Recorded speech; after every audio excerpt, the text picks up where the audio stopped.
অগ্নি উপাসক ছিলেন। কি ছিলেন? অর্থাৎ ওই যে জরাথুষ্ট যারা আগুন দেখলে এরা পূজা করে, আগুনের পূজা যারা করে, জরস্ট্রেনিয়ান, এই ধর্মে বিশ্বাসী ছিলেন। আগুনের পূজা করতেন ইরানে। তিনিও আগুনের পূজা করে, তার বাবাও আগুনের পূজা করে। তো একদিন বাবা একটা কাজে পাঠিয়েছে, ওই কাজ করতে যেয়ে সে খ্রিস্টানদের গির্জা ক্রস করতেছিল।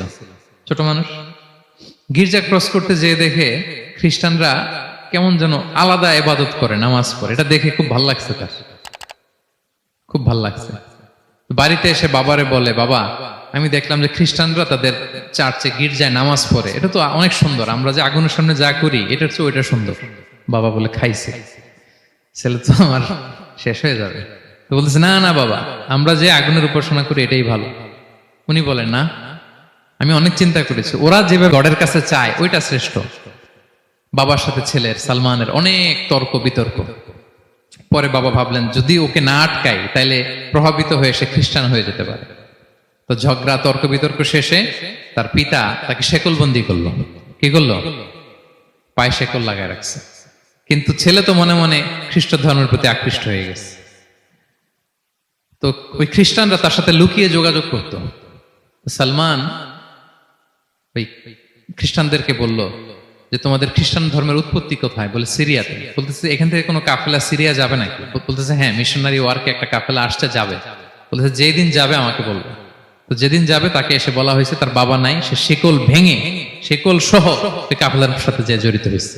দেখেন বিশ্বাস, আদর্শ মানুষকে কিভাবে উজ্জীবিত করে। উনি চলে গেলেন সিরিয়াতে। সিরিয়াতে যে এক পাদ্রির হাতে বায়াত হলেন, কিন্তু এই পাদ্রিটা ছিল ভণ্ড। সে খ্রিস্টানদের দান সদকা নিয়ে গরিবদের না দিয়ে নিজেই খেয়ে ফেলতো।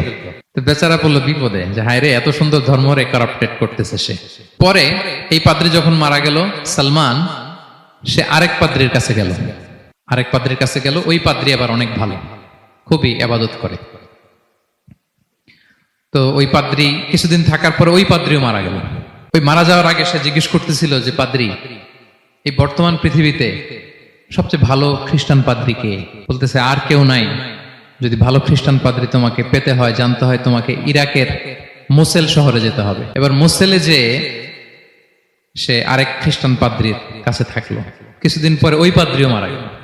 তো মৃত্যুর আগে তাকে জিজ্ঞেস করছিল যে, পাদ্রি আপনি বলেন তো, আপনার পরে শ্রেষ্ঠ পাদ্রি কে আছে পৃথিবীতে? সে বলতেছে, আমার পরে শ্রেষ্ঠ কোনো পাদ্রি আর পৃথিবীতে নাই। খ্রিস্টান ধর্ম শেষ হয়ে গিয়েছে, নাই। তবে জেনে রেখো, শেষ জামানার নবী আসার সময় ঘনিয়ে এসছে। তিনি যে এলাকায় আসবে, এলাকাটা চারদিকে পাহাড় বেষ্টিত থাকবে। চারদিকে থাকবে পাহাড়, খেজুরের বাগান, মরুদ্যান। তাকে চেনার আলামত আছে। কি আছে? আলামত আছে। এক নম্বর আলামত হচ্ছে, ওই শেষ নবীকে দানের খাবার দিলে তিনি খায় না, কিন্তু উপহার দিলে সে নেয়, খায়। আর তার পিঠে দুই কাঁধের মাঝখানে একটা নবুয়তির মোহর আছে। সুবহানাল্লাহ। যদি পারো তার কাছে যে বায়াত হও। সালমান আল ফারসি পাগল হয়ে গেছে ওনার সন্ধান পাওয়ার জন্য, কিভাবে যাবে, কিভাবে যাবে। তো উনি কিছু ছাগল পালতেন। একটা কাফেলা তিনি পেলেন, যে কাফেলা আরব কাফেলা, বনু কালবের কাফেলা, আরব দেশে যাচ্ছে। তাদের সাথে